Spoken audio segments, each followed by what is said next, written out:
सुबह 10 बजे से लेकर 11 बजे के बीच में उपस्थित हो रहा हूं आपके सामने आज पहली बार। और जिनकी कुंडली लेकर के आया हूं, नाम है इनका शिवम कोठियाल। ये उत्तराखंड ऋषिकेश से हैं।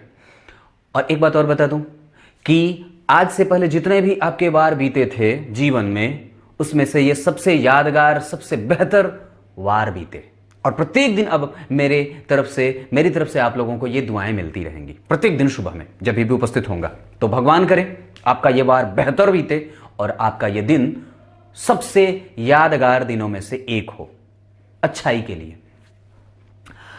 शुरू करते हैं। इनका डेट ऑफ बर्थ है 8 जून 1998 सुबह 8:45। इस आधार पर इनकी कुंडली बनती है। श्रीमान ने पूछा है एमबीए दूसरे वर्ष का छात्र हूं और क्या व्यवसाय करना चाहिए, धन की स्थिति कैसी रहेगी और आने वाले बुध की दशा। 3 सवाल। और सबसे पहले कर्क लग्न की कुंडली बनती है। लग्न के अधिपति जाते हैं चंद्रमा चतुर्थ भाव में। यहां पे वो दिग्बली हो जाते हैं। याद रहे, चतुर्थ स्थान में शुक्र और चंद्रमा दिग्बली होते हैं।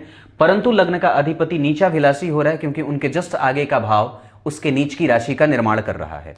चंद्रमा यहां पे जो बनते हैं, इनकी कुंडली में शुक्ल त्रयोदशी के ये शुभग्रह होते हैं। ऐसी स्थिति में व्यक्ति के पास सरकारी नौकरी से और ऐसे क्षेत्र से पैसे आते देखे जाएंगे जो रेगुलर एक जैसा बनता रहे। उस चंद्रमा के ऊपर जन्म कुंडली के सुख भाव के अधिपति और जहां वो दिग्बल क्षेत्र होता है शुक्र का, उसकी दृष्टि बन रही है। जहां नीच के शनि स्वयं विराजमान है और इस भाव के अधिपति मंगल लाभ भाव में, सूर्य अपने मित्र और बुध व्ययेश के साथ बैठे हैं। अब जरा गौर करिए, एकादशवें भाव में सूर्य और मंगल का बैठना और जन्म कुंडली में चंद्रमा का चतुर्थ भाव में बैठना जो लग्नेश है।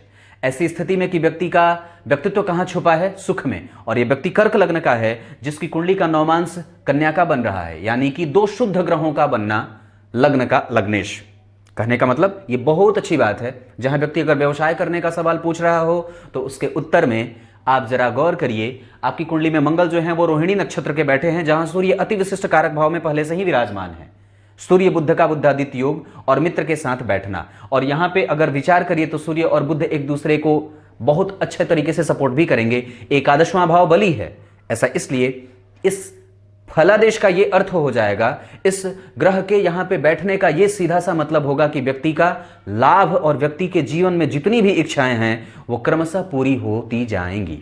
दूसरी बात है, यहां शुक्र बैठे हैं और चंद्रमा से आप प्रभावित हैं। चंद्रमा और शुक्र दाम्पत्य ठीक और व्यक्ति का व्यवहार ठीक, व्यक्ति का व्यक्तित्व ठीक। और ऊपर से जन्म कुंडली में शनि यहां नीच के नहीं बैठे होते और मंगल जो कि जन्म कुंडली में सूर्य के साथ बैठ करके अगर अस्त नहीं हुए होते तो ये कुंडली और भी ज्यादा अच्छी जा सकती थी।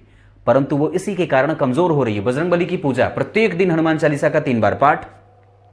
और इस कुंडली के आधार पर आप जो व्यवसाय करना चाहते हैं चंद्रमा के आधार पर कर दीजिए, क्योंकि लग्नेश भी हैं। दशमेश मंगल जो है वो चंद्रमा के नक्षत्र में है। इस वजह से कि आपको थोड़ा मेहनत ज्यादा करना पड़ रहा है क्योंकि मंगल अस्त हैं।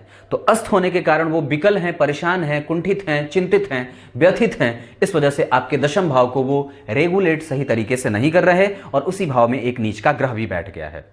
अब इसके बाद जरा विचार करिए तो यही कुंडली अगर मैं दशमांश कुंडली मिला करके देखता हूं तो वहां मिथुन का लग्न बनना और चंद्रमा और बुध का एक साथ बैठना। आप आंख बंद करके दूध से, अनाज से, फलों से, दवाइयों से संबंधित, पेट्रोल से संबंधित, डीजल से संबंधित, किरोसिन से संबंधित ये सभी व्यवसाय कर सकते हो। क्योंकि ये कर्क लग्न की कुंडली के लिए सप्तम भाव के अधिपति अगर अस्त हो रहे हैं तो जहां पेट्रोलियम सेक्टर वाले प्रभाव थोड़े कमजोर होंगे, आपको लोग ऑप्शन ये भी देंगे, पर उन तरल चीजों में ये आती हैं चीजें, पर यहीं पे भटकाव वाली स्थिति बन जाएगी। कई बार आपको लगेगा कि मैं पेट्रोल डीजल या पेट्रोलियम सेक्टर में चला जाऊं, पर उससे ज्यादा लाभ आपको सफेद वस्तुओं के व्यापार में होगा। अनाज का कारोबार कर लो।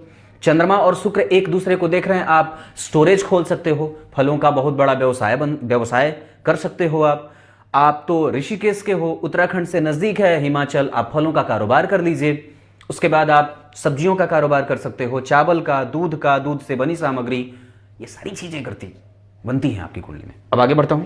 आपने सवाल पूछा है पंडित जी मेरी कुंडली में धन की स्थिति कैसी रहेगी। अब एक बात बताता हूं। आपकी कुंडली में सूर्य अति विशिष्ट कारक भाव में बैठे हैं, राहु यहां बैठा है। मैंने एक कार्यक्रम बनाया था, आपने शायद वो देखा नहीं है, कि धन भाव से अगर राहु और शुक्र का संबंध बन जाए तो धन की स्थिति कमजोर नहीं होती है। वैसे भी आपकी कुंडली में धन भाव के अधिपति सूर्य वृषभ राशि में बैठे हैं, जिसका अधिपति मंगल और जिसका अधिपति शुक्र दशम भाव में बैठा है अपने मित्र के साथ। अलग बात है वो अस्त है, पर एक बात और है कि अगर शनि अस्त हो रहे हैं तो ये थोड़ी अच्छी बात भी होगी, क्योंकि इस कुंडली के लिए वो सप्तमेश और अष्टमेश होते हैं। तो सप्तमेश और अष्टमेश होकर के अगर जन्म कुंडली के दशम भाव में वो बैठे हैं और अस्त हैं, परंतु फिर भी अपने मित्र के साथ बैठे हैं जो कि जन्म कुंडली का कहीं ना कहीं सुखेश होता है, तो सुख और सप्तम इसका योग बना, इस वजह से भी व्यक्ति कई बार टॉप पे नहीं पहुंच पाता है, यह मेहनत ज्यादा करनी पड़ती है। ऐसी स्थिति में बजरंगबली की पूजा करिए, उनका दर्शन करिए, ये बात है। दाम्पत्य आपकी कुंडली का कन्या का बन रहा है। यहां पे अगर देखता हूं तो गुरु उच्च के हैं, मंगल के साथ बैठे हैं, राहु और बुध का संबंध पंचम भाव से बन रहा है। जन्म कुंडली के सप्तम भाव के अधिपति उच्च के हैं, दाम्पत्य ठीक है, डेली बेसिस का इनकम भी ठीक रहेगा, घबराने की कोई बात नहीं है। आपकी कुंडली कमजोर इसलिए हो रही है, और ऐसे भी आप अगर बैंकिंग के सेक्टर में भी जाना चाहते हैं तो जा सकते हैं, वो भी क्षेत्र बनता है। आपने अगर एमबीए किया हुआ है, वो क्षेत्र भी आपकी कुंडली, आप ऐसे काम को करो ना, दिमाग में इस तरह से बैठाइए इसको, आप कोई भी ऐसा काम करो जो आराम से कुर्सी पे बैठ करके शुद्ध काम हो।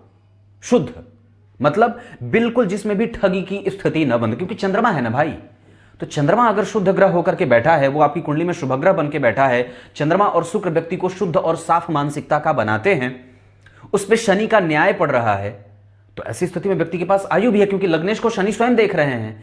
ऐसी स्थिति में व्यक्ति के काम थोड़े लेट से होंगे, पर निस्संदेह बहुत बेहतर होंगे, क्योंकि सूर्य का प्रभाव बहुत अच्छा है, मंगल का प्रभाव अच्छा है, बुध का प्रभाव अच्छा है, चंद्रमा खुद बली होकर के बैठे हैं, तो घबराना नहीं है। बात समझ में आ गई होगी। अगर कोई रत्न वगैरह पहनना चाहते हैं तो इस कुंडली के आधार पर मैं 2-3 बात बता दूं। आपका धर्म भाव बहुत अच्छा और भाग्य भाव बहुत बढ़िया बन रहा है, उसकी दृष्टि भाग्येश की उच्च की पड़ रही है, और ऐसी स्थिति में ये बहुत बेहतरीन है, आप घबराइए बिल्कुल भी नहीं। बुध की दशा भी अगर मैं समझ रहा हूं तो अच्छी ही जाएगी, वो व्ययेश होकर के लाभ में बैठे हैं, थोड़ा काम करना शुरू कर देना, बुध की दशा तक इंतजार ज्यादा ना करिएगा। 2024 से आपकी कुंडली में लाभ कमाने का योग बन रहा है, धन आने का प्रभाव भी दिख रहा है। 24 के बाद अगर 24 के 12वें महीने की बात करता हूं तो वो और भी अच्छी बात होगी, 2024 के 12वें महीने। पर इन 3 सालों में अपने आप को आप चेक करो, अपडेट करो, सीख लो, समझ लो, अध्ययन कर लो, पूरे तरीके से ईश्वर की शरणागति धारण करके आप जैसे ही काम करने का काम शुरू करोगे, आपको सारी चीजें बिल्कुल स्पष्टतया पानी की तरह साफ दिख जाएंगी कि मुझे कहां जाना है और क्या करना है। ऐसी स्थिति के लिए प्रत्येक दिन देव प्रतिमा का दर्शन हो जाए, हनुमान चालीसा का पाठ पढ़ लीजिए, बजरंगबली के प्रत्येक दिन दर्शन का लाभ बड़ा मिलेगा, और अगर हो सके तो सूर्य को अर्घ जरूर दिया करिएगा। आपकी कुंडली में सूर्य अच्छे हैं। समझ गए बात, या और भी कुछ पूछना बाकी है? अब आज का कार्यक्रम बंद करते हैं, फिर आपके सामने शाम को भी तो आना है, और दिन में मुझे कुंडलियां भी तो देखनी है, तो वो भी तो देखना है। शुरू करते हैं, अब अंत करते हैं। तब तक के लिए खूब बढ़िया बीते जी, खूब बढ़िया बीते। नमस्कार करता हूं।